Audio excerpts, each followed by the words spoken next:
What up, brother? No, come on, man. Can we just do this later, please? No. I'm here to help, really. You are not here to help. Yes, I am. See, I overheard you talking about how you don't have anything to be optimistic about. So I went ahead and wrote a list of optimism. For me. Yeah, sure. Look, I'm pretty sure you're playing me. But I really need this. What do you got? Awesome. Number one, you are not low-quality Sabres fan. Okay, yes. You're starting strong. Okay, what else you got? I thought you'd like that one. Number two, technically, you have the biggest wiener in the house. I mean, yeah, I don't think any of you actually exist, so it's just me, high-quality fiance, and the dogs in the house. Oh, the dogs. Second biggest wiener in the house. Ugh, gross. Gross and weird. What else do you got? That's actually as far as I got. Seriously, that's it? So what, we're just picking on the Sabres again? I think that's kind of all you have left. I can live with that. That's still pretty good. Yeah, it is. Low quality fans of a high quality Bruins fan base. That is 6 in a row. That's 6 in a row. You know, it's kind of hard to do anything 6 times in a row, right? It's hard to flip a coin on the head 6 times in a row. It's hard to shaboink 6 times in a row. It's hard to win a hockey game 6 times in a row. So to lose a hockey game 6 times in a row, pretty impressive, right? That's optimism. That's positivity. That's coping. That's coping is what we're doing. Well, see, the optimism portion of the channel, the unrelenting optimism, we've talked about it a lot. I've had my dips. I'm human. It hasn't always been unrelenting. None of us are perfect. But we find ourselves in the life of this channel with our first real, where can you find it? Like, where can you find optimism in any facet of this? Because, reminder, the Bruins rank basically in the bottom 5 of everything, except for goals allowed per game, which is, creeping back towards that direction anyway. So you can't find a lot of optimism on that. Individual play, there's not a single player on the team that I would say is individually playing great. We don't have any of the prospects called up to get excited about, although Patra still looks good in the AHL, and Lysel's fine, and Farinacci's had like 6 points in his last 3 games, or don't quote me on that, but there's a lot of points in his last couple of games. So this stuff, but we truly are at a find optimism where it doesn't exist. So I gotta be honest, and I hate honesty, just hate it. I'm not gonna spoon feed optimism and act like I believe it, right? That's disingenuous, right? I love honesty. I don't want to be disingenuous. I don't want to be fake. There's not a lot of optimism to find right now. There just isn't. Positivity, that I can do. Optimism, not really. Because honestly, I would try to convince you of it, and you'd sit there and be like, dude, you're full of shit. Like, I can tell it. You can tell it. Don't piss on me and say it's raining. Come on. So that's not what we're going to do. Positivity, yes. Optimism, I'm sorry. It's just not feasible right now. We'll figure it out. They just have to win 1 game for my electric meatball to be sparking full force. The Bruins are back, baby. Just 1. Win 1 game, and I'll start to be like, I don't know, we might run the slate on the last 38. You know, I haven't seen the team win a game in 2 weeks, which is making it kind of difficult for me to get there. That feels fair. The Tampa Bay Lightning, is it weird to anyone else that this is the first time we're playing them this season? 2nd week of January. Weird. First of 4, this is going to be embarrassing. I was quietly holding out hope for this game because the Tampa Bay Lightning had 5 games in hand and were 1 point behind. Now they have 5 games in hand and, well, they're ahead of us in the standings. But had we swept the Tampa Bay Lightning through those 4 games, that fixes a lot of those problems with them chasing us. And until we lost a game, I got to believe in it. We lost the first one. The Tampa Bay Lightning ranked 4th on the power play, 10th on the penalty kill. They are 1st in goals scored per game and 10th in goals allowed per game. Vasilevsky's been excellent with a .915 save percentage across 30 games played. Kucherov, Point, Hagel, and Gensel are all above a point per game, with Chiarelli just shy of the mark. They have 5 games in hand, as I mentioned. Had 5 games. Well, no, still have 5 games in hand because we both played tonight. Funny how that works. And now they're a point ahead of us in the standings. They do go on weird stretches where they just lose a bunch of games. They're 1-4 in their last 5. I don't really understand it. It's whenever their offense dries up, really, is when that happens. But it doesn't happen for that long. That team's good. And what really hurt my feelings is they probably get to point to the fact that they don't overvalue their guys or anyone else's and way overextend on contracts. Yes, I love to make fun of the trade for what's-his-face? Jeannot? I think it was Jeannot, where they traded basically a whole draft for the guy, and it didn't work out. Ha, ha, ha! Then they cut bait and moved him on, right? They didn't sign him to some massive no-move clause deal and sunk their ship with him. So, lessons to be learned. Don't overvalue guys because they're what's available to you. I am really tired of hearing Elias Lindholm was the best option. Didn't mean you had to do it. It did not mean you had to do it. It did not mean you had to do it. Elias Lindholm was the one that I convinced myself over time. It'll be fine. He'll be an overpaid second-line center. It still looks gross. It still looks gross. As I said, this is our first meeting of the year. Vasilevsky hasn't beaten an Atlantic Division team this year. Sorry. Hadn't beaten. He was 0-4 with an .830-something save percentage. He was just, for some reason, not very good against the Atlantic Division so far. For the Bruins, I know what you're all thinking. They lost 5 in a row. They must be shaking things up, right?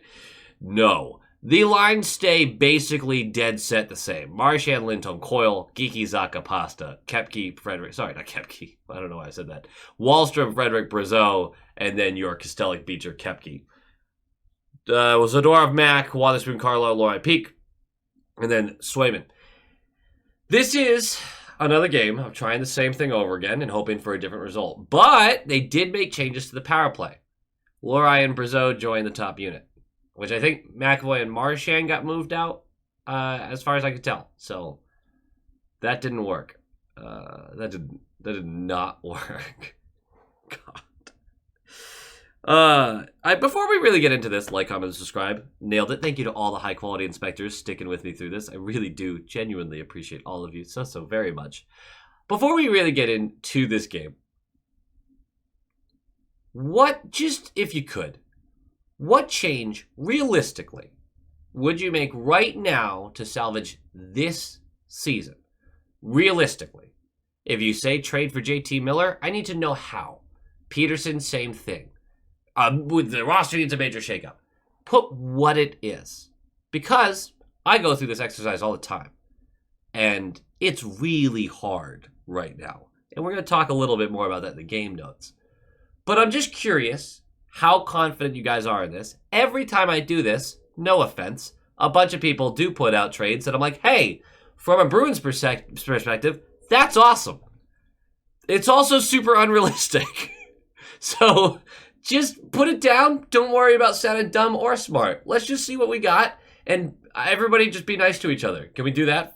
Let's do that too. Let's talk about this game. Puck drops. They actually kind of were okay to start this one. There were some good shifts. There were some bad shifts. They weren't dominant, but they were active and they were playing the game. I don't know. That feels like a really low bar, but you've watched this team for the past couple of weeks. That's where the bar is.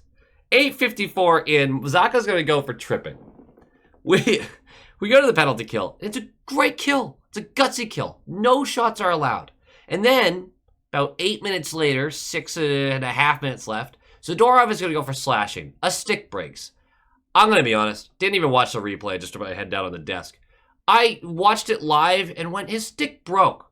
It doesn't mean that it was a slash. Yes, there was pressure there. I just hate the call. Like, every time a stick breaks, they're like, it's fine. We're going to the penalty kill. And again, we don't even allow a shot. Like, the penalty kill was solid. It was soft. It was overly patient as well. I didn't like the penalty kill, but it was effective.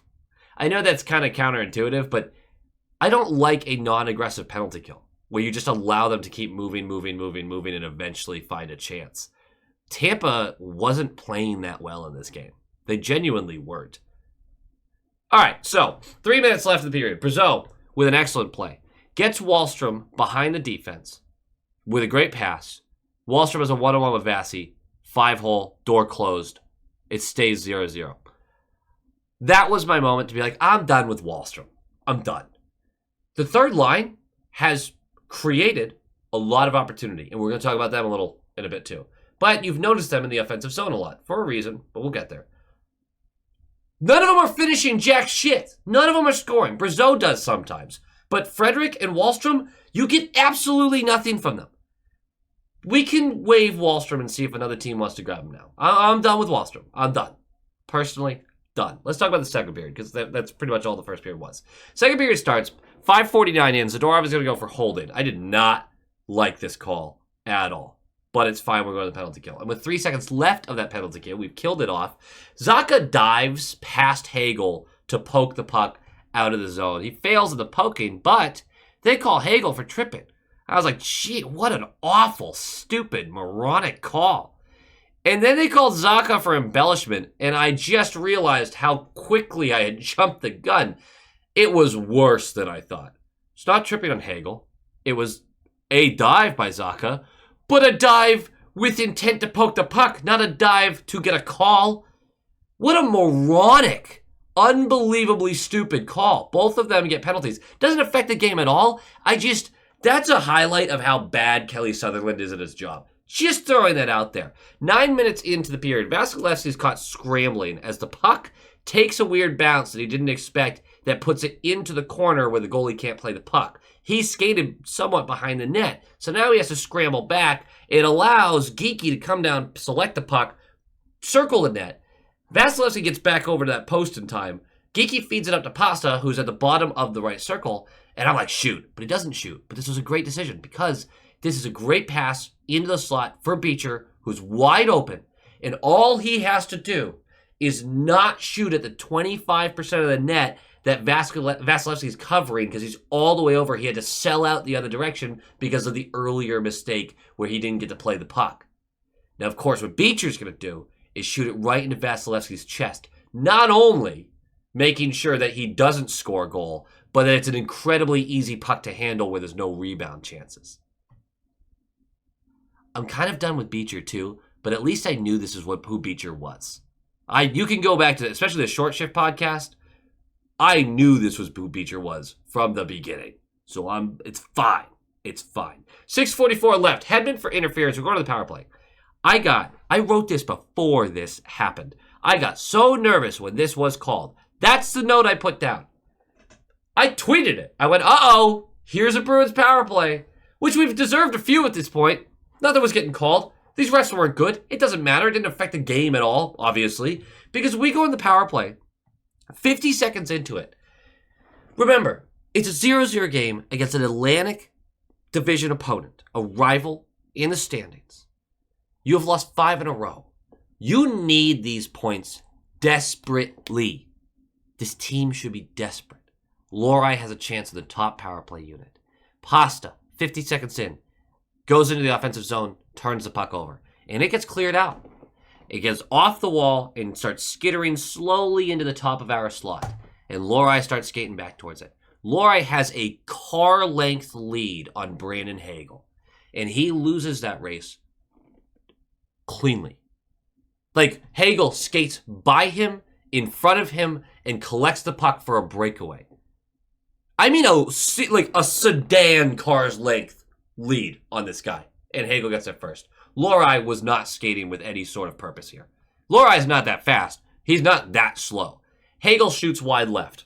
It bounces off the boards into the left circle. Lohrei was chasing. He slams on the brakes to try to recover. Swayman must have thought the puck was around the net with Hagel because he's looking to his left. Cirelli gets to walk into that left circle, which is not, you know what I mean. He's on the near circle. Swayman's looking at the far circle with Hagel. Realizes he doesn't have a puck, looks back, there's Cirelli, high blocker. And it's 1-0 shorthanded goal. You were playing a tight, efficient, albeit frustrating game against an opponent that you had to beat. You get a power play and it falls apart immediately. Just like that Islanders game. I never root for people to lose jobs. People should lose jobs. What are we doing? This is awful. And people keep using the word embarrassing. You can't argue with that. This is embarrassing. That's bad. It's bad on everyone's part, too, because Swayman, with the mental lapse, doesn't track the puck while loses it completely, looks at the wrong side of the ice, isn't prepared for the shot. He'd been excellent up to this point. Swayman was getting Swayman's back chance. Not literally, but in my brain. He looked excellent. And then this goes in, I'm like, wow, Pasta turns it over. The Pasta haters are going to be all over that. And then Swayman looks the wrong way on a shot. Yikes, man. 49 seconds left. It's a 2-on-1. Sorry. It's a 2-on-2. I put this in bold, too, with 4 exclamation points. It's a 2-on-2. 49 seconds left of the second period against a team that you have to beat. You need this win. Your moms are in the stands. It's the mom's trip. It's a 2-on-2. Now, sure, there's a player who gets behind Peak, but a little bit behind him. And Peak's stick is still right there. But Lohrei, 2-on-2, backs all the way up to the inside of the near circle, just fully covering for a pass to go into the slot, allowing Asimont to just march his way down that near circle, and wrister, low blocker, beats Swayman. Yes, you want Swayman to have this. Absolutely. I agree. Lohrei, what the hell, dude? What is that defense? You just gave up a prime scoring opportunity for no reason. Again, Swayman should have had that. Lohrei never should have played it that way. Ever. Lohrei was a direct reason both of these goals went in the net. Now, I know this final score was 4-1. I turned it off after the fight, so unless Tampa somehow scored with 2.5 seconds left, I don't know. I think it was 4-1. But it was a 2-1 final to the game. That was basically what it was, right? Brutal. Just brutal for Lohrei to be a direct reason for both of those going in. We're going to the third period. I'm dejected. I'm down. I have no faith. Like, I'm an absolute plebeian at this point. Struggling with my faith. But sometimes you just need a little miracle, and it gets you right back in it, right? It's all you need. 2:05 in. The Bruins are showing life in the third period. They're down 2 goals. Funny how they do that a lot when they're chasing the game. They show a little life. Too little, too late. But 2:05 in, that's still early in the period. We are spending real time in the offensive zone. We actually lose a faceoff on the near circle, and Coyle pursues this so viciously through the defenders, through the sticks, through the slot, just barrels through, pushing the puck with him until it gets forced into the far corner where Marchand goes to collect. He's going to move it up to the right point, who's going to feed it over to the left point where Lohrei is standing. He collects that puck. All of Tampa's guys are low. Marchand setting a somewhat legal pick at the center of the slot, kind of in the way of 2 Lightning players trying to get to Lohrei. Allows Lohrei to square himself, start a little backwards glide parallel through the slot. That's not parallel, perpendicular with the slot. And he picks his spot, pump fake, then launches this far glove. And it is 2-1. Lohrei gets a goal. He still owes him a goal. He still owes him 1 because he was the cause of 2. But he gets 1 back, and you love to see it. And you love to see the upside with Lohrei. It's his first full season in the NHL.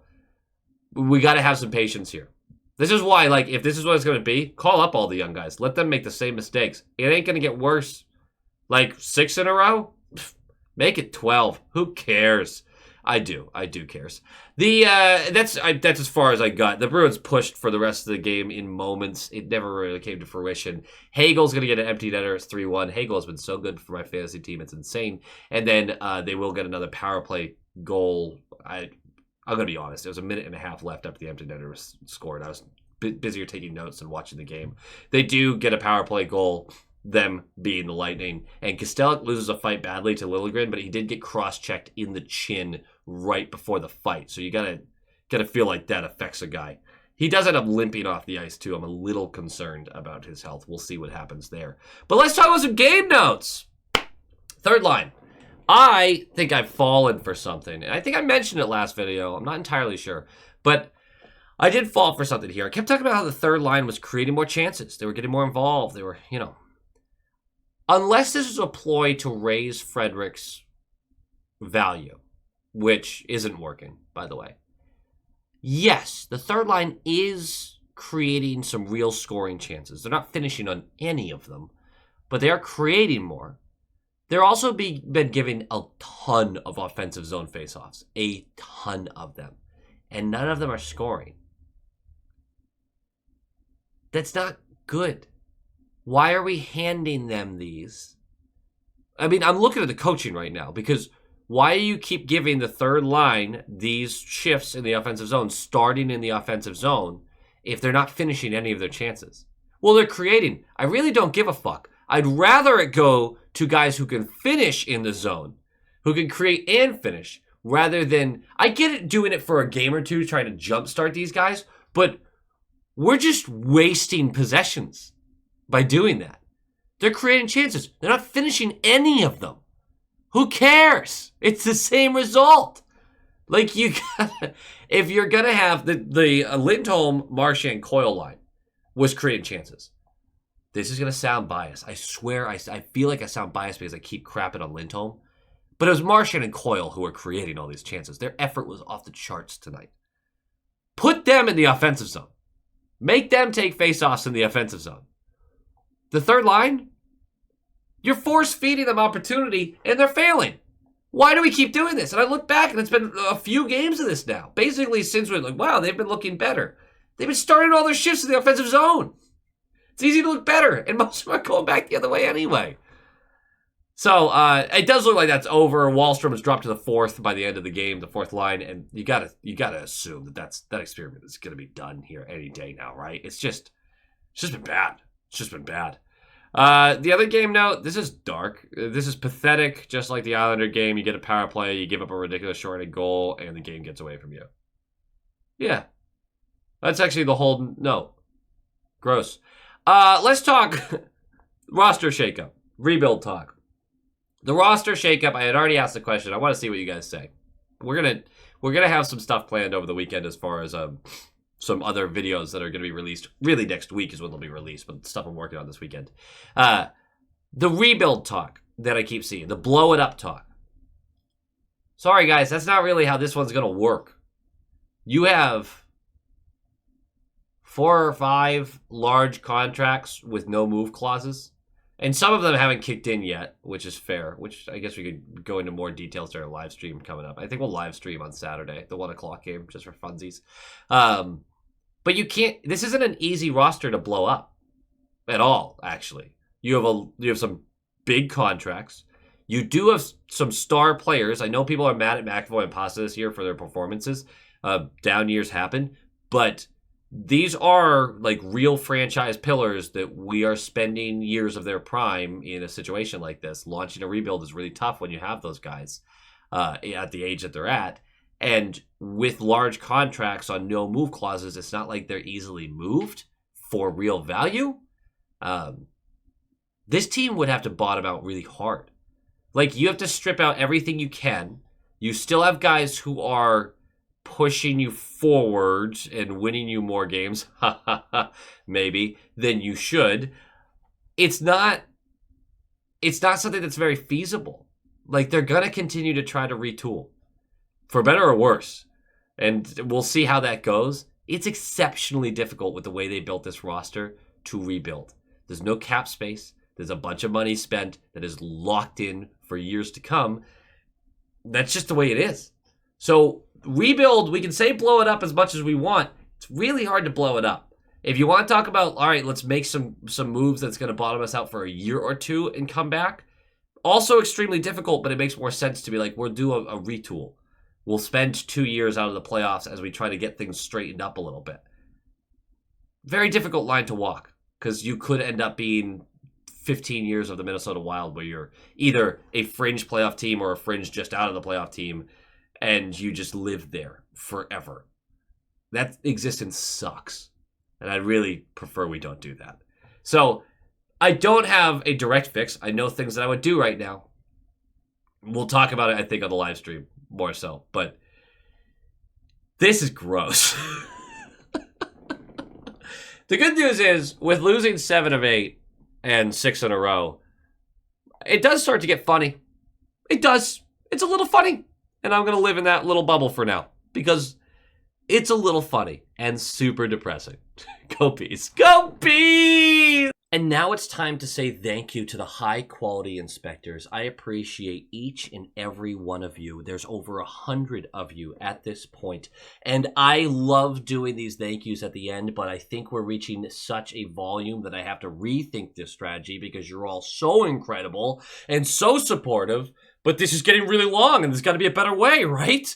But let's start the thank yous, of course, with the top line tier. Dampen, Chris and Erica, Negev79, Trial Exotic, Jeff McGugan, Quackin' Platypus, Andrew Peterson, Sean Kreider, JM, Zenon Noel DeGuy, Donald Shelton, Anakin Palpatine, The Rat 63, Lola Cattingsworth, EKM Productions, Moonlighter TV, Big Bad Bruin, The Bugman, Adam Ella, Jeff with a G, Tommy Braga, Roland 22, GD Viperworks, Len Cruz, Brock Nope, Han Slomo, Coach D, The Atomic Lizard, Bradley Johnson, Brett Arney, Pincent, and Nick Zatrullo.